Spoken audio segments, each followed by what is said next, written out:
अस्सलाम वालेकुम नाज़रीन, प्रोग्राम का आगाज करूंगी इंतहाई दुख और अफसोस के साथ। इरशाद बोलिए ना। अरे कराची में चाचा जो पकौड़े चाय और कबाब खा रहे हो, इरशाद तो बोलो। अभी तुम जलील होने वाले हो, जल्दी से इरशाद बोलो। पाकिस्तान का रुपया बन गया है टिश्यू। पाकिस्तान का रुपया बन गया है tissue. That is the whole issue. तो दोस्तों, इनका रुपया बन गया tissue and that is the whole issue. ये देखिए, इनका 1 मार्च को था 266 का, 2 मार्च को था 285 का। ठीक है, इतना जंप मारा इनके रुपए ने। ऑलराइट, पाकिस्तान में अलग अलग लेवल पे करेंसी चलता है। ठीक है, क्योंकि जैसे पाकिस्तान में ना अलग अलग कैरिकुलम चलते हैं, अलग अलग स्कूल में गरीबों के लिए अलग सिलेबस, जो अमीरों के लिए अलग सिलेबस, जो रिलीजियस लोग हैं मदरसे में पढ़ते हैं उनका अलग, जैसे तो करेंसी भी अलग अलग लेवल चलती है। एक इसमें बड़ी एक बात मैंने कुछ दिन पहले मुझे रिसर्च के दौरान पता लगा कि एक उनकी रुपए की ना अगेंस्ट द डॉलर एक पेशावर वैल्यू है। ये पठान क्या करते हैं, ये 20 रुपए हर एक डॉलर पे ज्यादा देके उसको पेशावर वैल्यू ऐसी कहा जाता है, उसको ऐसे चलते फिरते, तो वो पेशावर एक्सचेंज रेट पे उसको खरीद लेते हैं। जैसे फॉर एग्जांपल, अगर पाकिस्तान का रुपया 280 का है तो वो 300 रुपए दे देंगे, अगर 250 का है तो 270 दे देंगे और डॉलर लेके गायब हो जाएंगे। उसको पेशावर एक्सचेंज रेट या Peshawar value of the Pakistani रुपये कहते हैं। तो बेसिकली क्या हो रहा है कि अलग अलग लेवल पे अलग अलग ड्रामा चल रहा था। आईएमएफ ने बोला कि आप सबको कंसिडर करो।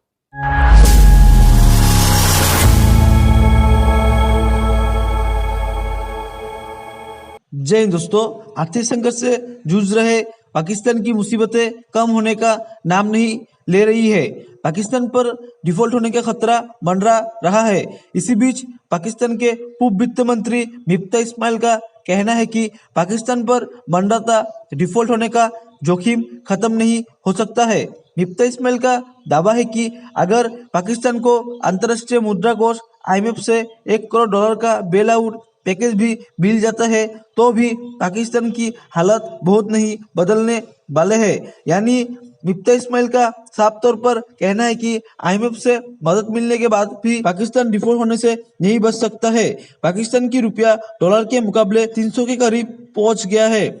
और जो सरकारी तौर पे आपने आर्टिफिशियली डॉलर को रोक रखा है, रुपए की वैल्यू रोक रखी है, आर्टिफिशियल डॉलर को तो क्या ही रोकेंगे, ये आर्टिफिशियली रुपए की वैल्यू रोक रखी है, उस पर हाथ हटाओ। पहले हाथ हटाया, एक दिन में 18 रुपए क्रैश करा, एक दिन में।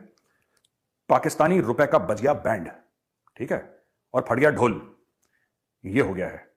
अब अच्छा, इसमें यह गारंटी नहीं है कि आपके पास 280 रुपए हों या 285 रुपए, जितने का भी है ये 285 290 रुपए हो, तो आप जाएं तो आपको डॉलर मिलेगा। डॉलर है नहीं वहां पे, बहुत मुश्किल। और अगर आपको $500 भी चाहिए ना, तो आपको कितने पापड़ बेलने पड़ते हैं, ये फॉर्म भरो, ये फॉर्म भरो, ये फॉर्म भरो। पाकिस्तान का बहुत बुरा हाल है।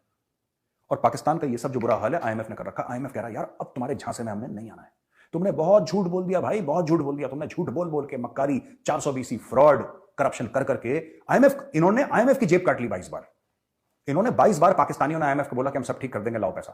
इन्होंने बोला लो। अच्छा, अंग्रेज वैसे बेचारे भोले होते हैं इस मामले में because they are more trusting of people. Generally मैंने देखा है वेस्ट में होते बदमाश वो भी हैं वैसे, पर उनकी बदमाशी ना मैं आपको बताता हूं, जो गोरे की बदमाशी है ना, वो हायर लेवल की बदमाशी, वो छिचोरी हरकत नहीं करते, है ना, वो छिचोरी हरकत नहीं करते। छिचोरी हरकत इस इलाके की है।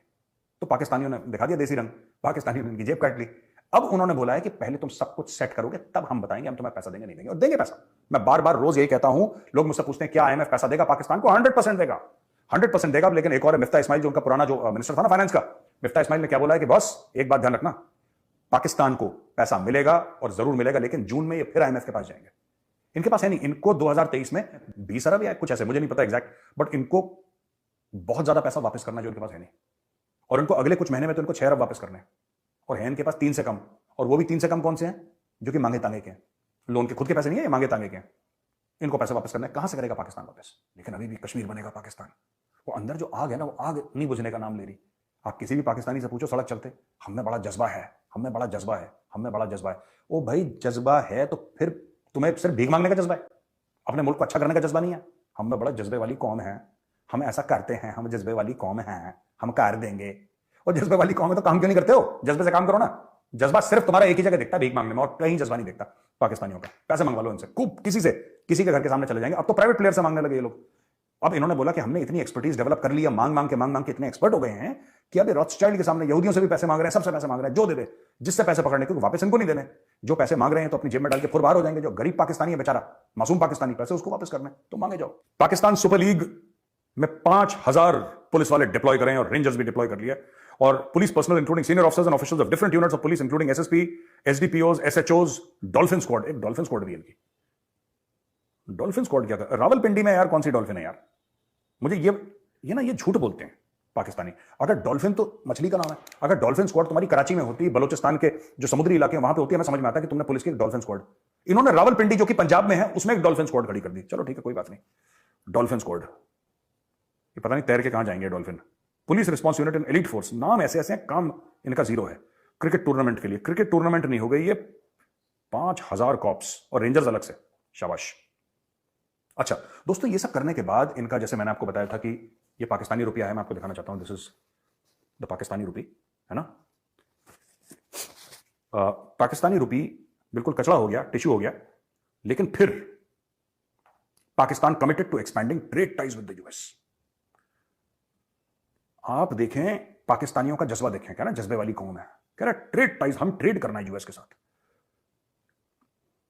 इसमें किसी ने एड बोला था, एड की जगह इन्होंने ट्रेड लिख दिया, स्पेलिंग मिस्टेक हो गई, इट्स अ टाइपो। मैं बोलना चाहता हूं, डॉन न्यूज की खबर है। ओ भाई डॉन न्यूज यार, you are supposed to be Pakistan most respected newspaper, supposed to be बोला था मैंने, सीरियसली मत लेना मेजर कह रही बात।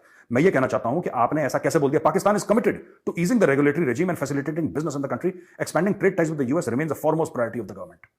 With bilateral trade volume of 12 billion, the US remains Pakistan's largest trading partner export destination.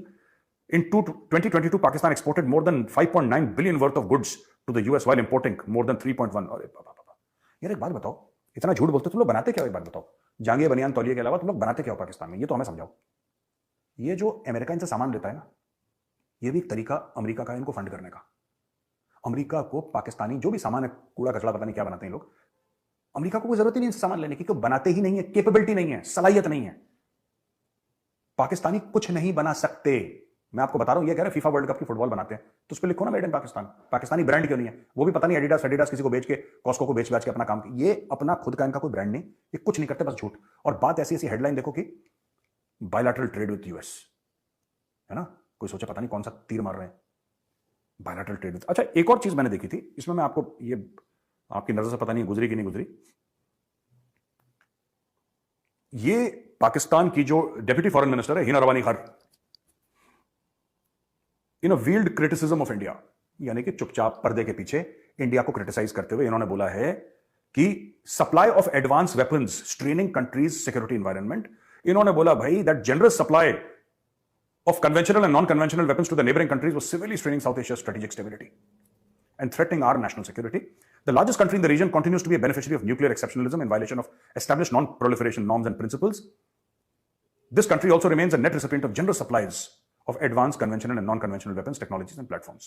Basically, Hina Rabbani Khan sahiba जो हैं वो ये कह रही हैं कि भाई भारत ने बहुत हथियार खरीद लिए और बड़ी जेनरस सप्लाई है। Ma'am, there is no generosity in this supply. ठीक है, हम पैसा देते हैं और हम खरीदते हैं, पाकिस्तान के पास है, पाकिस्तान खरीद, आपको मना करा किसी ने? अब आप जाते हैं भीख मांगने के लिए वहां से, यार प्लीज यार ऊपर वाले के नाम पे 2 मिसाइल दे दो यार, अच्छा 4 गोलियां दे दो, 5 नहीं दे सकते 4 दे। अब ऐसे तो भीख मांगते हो और इंडिया की तरफ कहते हैं इंडिया बड़े हथियार खरीद रहा है। खरीदेगा इंडिया, इंडिया के पास पैसा है, तुम्हारे पास नहीं है। जिस कटोरी में भीख मांगते हो वो भी तुमने भीख मांगा हुआ है कटोरा। मैं पूछना चाहता हूं हिना रबानी खान से कि आप किस स्ट्रेटेजिक बैलेंस की बात कर रही हैं? कहती हैं कि भारत और पाकिस्तान का स्ट्रेटेजिक बैलेंस, उन्होंने भारत का नाम नहीं लिया, लेकिन बोला कि नेबरहुड में वेपन सप्लाई हो रहे हैं, वेपन खरीद रहे हैं, स्ट्रेटेजिक बैलेंस। आपका स्ट्रेटेजिक बैलेंस है क्या? आपके पास है क्या? आपके मुल्क के पास है क्या? और भिखारियों में इतना कॉन्फिडेंस, कौन सा च्यवनप्राश खाते हो यार जो सवेरे सवेरे ऐसी बढ़ के मारते हो लंबी चौड़ी? कौन सा स्ट्रेटेजिक बैलेंस, कौन सा स्ट्रेटेजिक बैलेंस है आपके पास? कितने पैसे आपके पास? फौज के पास, पाकिस्तानी फौज के पास, मैं गारंटी के साथ कहता हूं, ये 1 या 2 डिवीजन मोबिलाइज करने का, लड़ाई तो बहुत दूर की बात है, they don't have money to mobilise 2 infantry divisions. क्या बात कर रहे हो मैडम आप? स्ट्रेटेजिक इंबैलेंस हो गया। इतना लंबी लंबी मत छोड़ा करो आप इंग्लिश में, क्योंकि आपको पता है आप इंग्लिश में बोलोगे, आप डिफिकल्ट वर्ड्स यूज करोगे, पाकिस्तानी को समझ में नहीं आती अंग्रेजी, क्योंकि एक इंग्लिश चैनल नहीं है टीवी का पाकिस्तान में समझ में नहीं आती किसी को अंग्रेजी। आपने हवा में फायर कर दिया। स्ट्रेटेजिक बैलेंस, अब पाकिस्तानियों को पता नहीं कि बिरयानी है कि कोरमा है, ये समझ में नहीं आ रहा स्ट्रेटेजिक बैलेंस कौन सी डिश है, उनको समझ में नहीं आ रहा बेचारे पाकिस्तानियों को। और जो आपने वर्ल्ड में अपना मैसेज पहुंचाना था, वो आप डॉन जैसे न्यूज़पेपर्स का इस्तेमाल करके, जियो जैसे अखबारों का इस्तेमाल करके, या चैनल्स का इस्तेमाल करके आप आगे बढ़ा रहे हैं। लेकिन मैडम, मैं आपसे पूछना चाहता हूं हिना रबानी खान साहिबा, व्हाट स्ट्रेटेजिक बैलेंस? आपका और हमारा मेल क्या है? राजा भोज और गंगू तेली का क्या मेल है, आप ये बताइए।